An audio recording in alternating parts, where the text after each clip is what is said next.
Good morning दोस्तों, कैसे हैं आप लोग। उम्मीद है आप लोग अच्छे से होंगे और एग्ज़ाम का प्रिपरेशन कर रहे होंगे।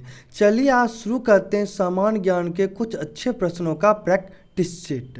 ये किसी भी एग्ज़ाम, चाहे बिहार बीड एंट्रेंस हो, चाहे बिहार डीएलएड एंट्रेंस हो, चाहे बिहार पैरामेडिकल एंट्रेंस 2023 हो, सभी के लिए महत्वपूर्ण है। चलिए शुरू करते हैं। हमारा पहला प्रश्न कह रहा है, उदयपुर वन्यजीव अभयारण्य निम्नलिखित में से किस राज्य में स्थित है। ऑप्शन है हरियाणा, राजस्थान, बिहार, गुजरात। चलिए आप लोग बताएं उदयपुर वन्यजीव अभयारण्य कहाँ पे स्थित है। इसका सही आंसर होगा बिहार। बिहार के पश्चिम चंपारण जिला में उदयपुर वन्यजीव अभयारण्य स्थित है।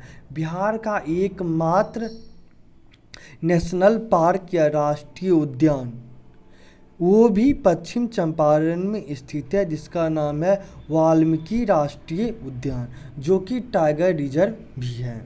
चलिए अगले प्रश्न की तरफ आगे बढ़ते हैं। हमारा अगला प्रश्न कह रहा है, नामदफा नेशनल पार्क किस राज्य में स्थित है। ऑप्शन असम, उड़ीसा, अरुणाचल प्रदेश, मणिपुर। बहुत लोगों को पता होगा, इसका सही आंसर है अरुणाचल प्रदेश। नामदफा नेशनल पार्क अरुणाचल प्रदेश में स्थित है।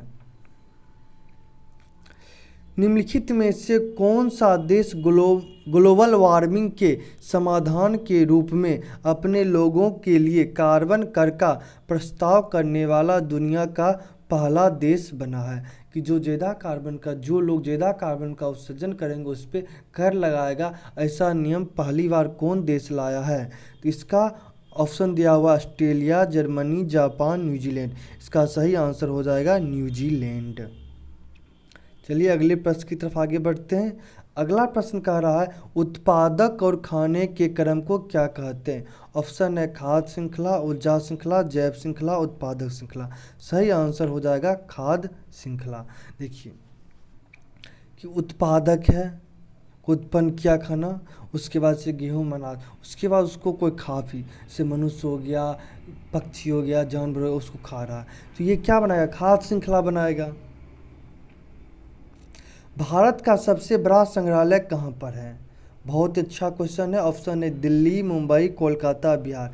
भारत का सबसे बड़ा संग्रहालय कोलकाता में स्थित है। भारत का सबसे बड़ा संग्रहालय कहाँ पर स्थित है, कोलकाता में। विक्टोरिया म्यूजियम के नाम से प्रसिद्ध है। विक्टोरिया म्यूजियम कहाँ है, कोलकाता में। ये भी अच्छा क्वेश्चन है। कौन सा देश sugar bowl of the world के रूप में जाना जाता है। ऑप्शन है क्यूबा, भारत, ब्राज़ील, अमेरिका। तो sugar bowl of the world मतलब विश्व में चीनी का कटोरा किस देश को कहा जाता है। इसका सही आंसर हो जाएगा क्यूबा। जबकि चीनी के उत्पादक में पहला स्थान किसका है, भारत का। जबकि उत्पादक और खर्च करने में भी पहला स्थान किसका है, भारत का है।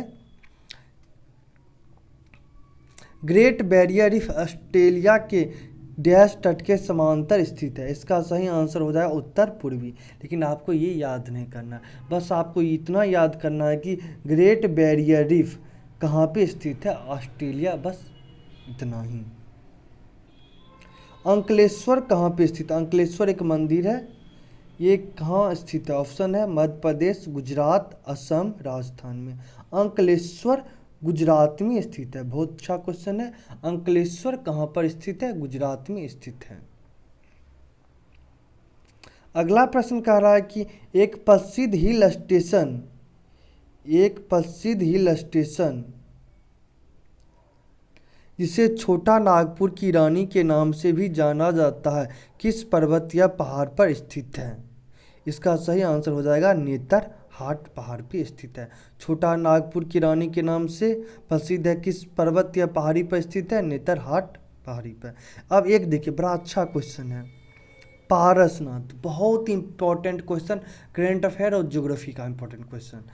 देखिए यहाँ पे ये झारखंड में स्थित है। पारसनाथ की पहाड़ी कहाँ पर स्थित है, झारखंड में।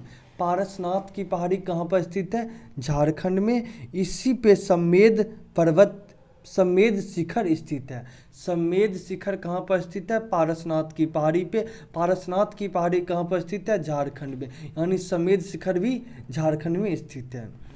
यहाँ पे 23वें जैन धर्म के 23वें तीर्थकर पार्श्वनाथ से संबंधित है। बहुत ही इंपॉर्टेंट क्वेश्चन। पालीताना की पहाड़ी, आपसे पूछेगा कि पालीताना की पहाड़ी कहाँ पे स्थित है। पालीताना की पहाड़ी ये गुजरात में स्थित है। अगला प्रश्न, तक्षशिला का प्राचीन शहर निम्नलिखित में से किसके बीच स्थित था। ऑप्शन है सिंधु और झेलम, झेलम और चिनाब, चिनाब और रावी, रावी और ब्यास।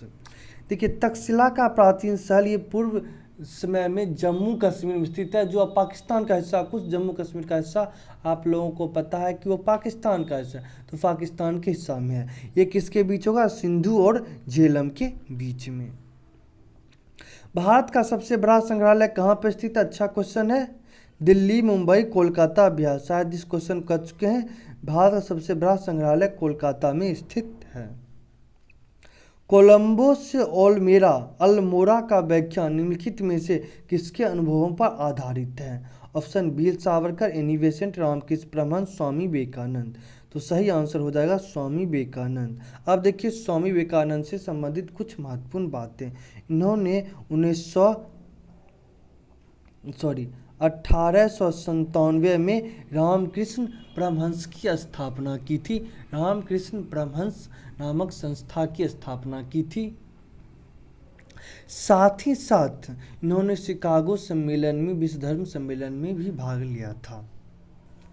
हम अगले प्रश्न की तरफ आगे बढ़ रहे हैं। भारत में हरित क्रांति के जनक के रूप में किसे जाना जाता है। ऑप्शन है Norman Ernest Borlaug, M S. Swaminathan, J S. Thomson, इनमें से कोई नहीं। सही आंसर हो जाएगा एम.एस. स्वामीनाथन। जबकि संसार में, विश्व में हरित क्रांति के जनक है नॉर्मन अर्नेस्ट बोरलॉग। संसार में हरित क्रांति के जनक नॉर्मन अर्नेस्ट बोरलॉग। भारत में हरित क्रांति के जनक एम.एस. स्वामीनाथन। अगले प्रश्न की तरफ आगे बढ़ते हैं। हमारा अगला प्रश्न कह रहा है भारतीय आज़ादी के समय इंग्लैंड के प्रधानमंत्री कौन थे। ऑप्शन है Harold Wilson, Winston Churchill, Clement Attlee, Macmillan. सही आंसर हो जाएगा क्लीमेंट एटली। जबकि गोलमेज सम्मेलन के समय थे विंस्टन चर्चिल। विंस्टन चर्चिल गोलमेज सम्मेलन के समय नहीं थे, उस समय थे रैमजे मैकडोनाल्ड।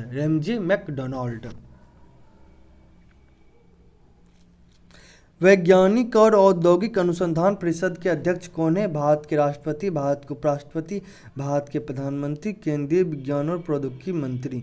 तो भारत के प्रधानमंत्री वैज्ञानिक और औद्योगिक अनुसंधान परिषद के अध्यक्ष होते हैं। हमारा अगला प्रश्न कह रहा है भारत के वाटरमैन के रूप में किसे जाना जाता है। ऑप्शन है सुंदरलाल बहुगुणा, राजेंद्र सिंह, रामदेव मिश्रा, बाबा आमटे। इसका सही आंसर हो जाएगा राजेंद्र सिंह। भारत के वाटरमैन के रूप में किसे जाना जाता है, राजेंद्र सिंह। जबकि नर्मदा बचाओ आंदोलन से कौन जुड़े हैं, मेधा पाटेकर। जबकि सुंदरलाल बहुगुणा वृक्ष बचाओ आंदोलन से जुड़े थे।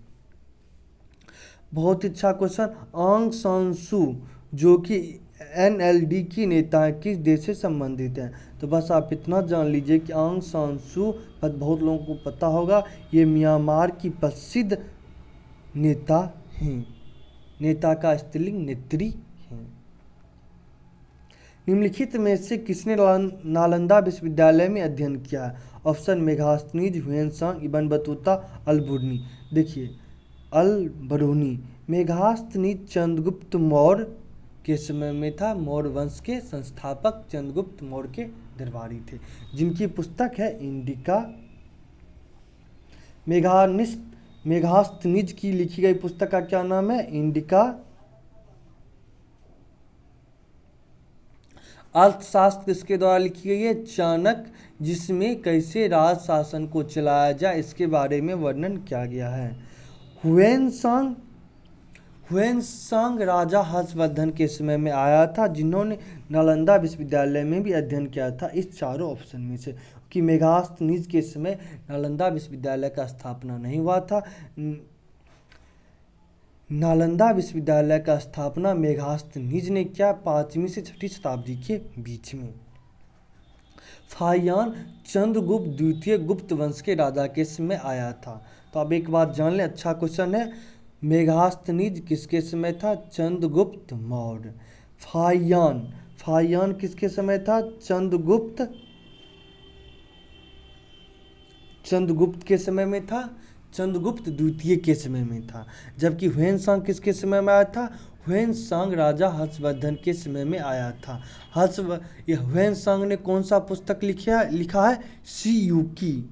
ह्वेनसांग ने कौन सा पुस्तक लिखा है? सीयूकी। अगर आपके पास कॉपी कलम है, हम जो जो बात बोले उसको नोट कर लीजिए। अगर आपको नहीं पता है, ये बहुत ही अच्छे क्वेश्चन है। अगर आपको अभी ध्यान में थोड़ा सा बैक कर लें, उसको नोट कर लें, फिर आगे बढ़ें।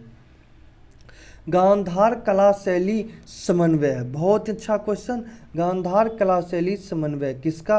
भारत और पारसियन कला का, भारतीय और चीनी कला का, भारतीय और तुर्क अफगान कला का, भारतीय और ग्रीक कला का।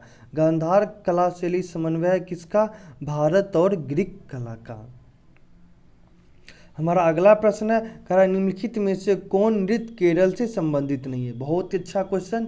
देखिए, अब 8 शास्त्रीय संगीत है, कहीं कहीं 9 भी शास्त्रीय संगीत बताया जा रहा है, लेकिन मुख्यतः 8 शास्त्रीय संगीत हैं। निम्नलिखित में से कह रहा है कौन सा नृत्य केरल से संबंधित नहीं है? भारतनाट्यम, कथकली, मोहिनीअट्टम, कुडियाट्टम। तो देखिए, इसमें कथकली, मोहिनीअट्टम, कुडियाट्टम ये तीनों केरल से संबंधित है, जबकि भरतनाट्यम नामक शास्त्रीय संगीत तमिलनाडु से संबंधित है। कथक किससे संबंधित है?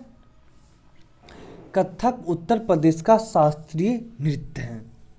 भारतनाट्यम तमिलनाडु का शास्त्रीय नृत्य, कथकली और मोहिनीअट्टम केरल का शास्त्रीय नृत्य। देखिए, एक बार इधर एसएससी सीजीएल में क्वेश्चन भी पूछा था कि कथकली में कैसा नृत्य है। इसमें लोग क्या करते हैं? शरीर को पेंट करते हैं, मुखौटा पहनते हैं।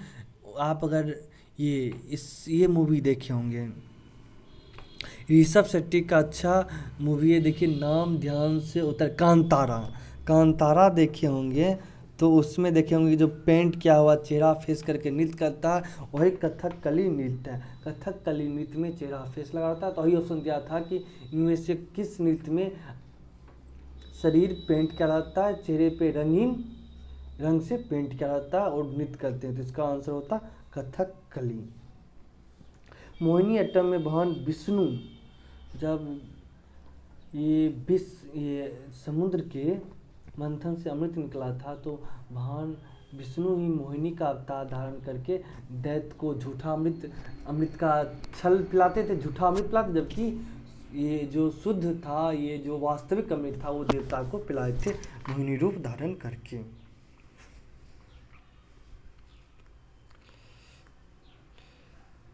अगले प्रश्न की तरफ आगे बढ़ते हैं। अगला प्रश्न हमारा कह रहा है कि नील दर्पण नामक पुस्तक किसने लिखी है?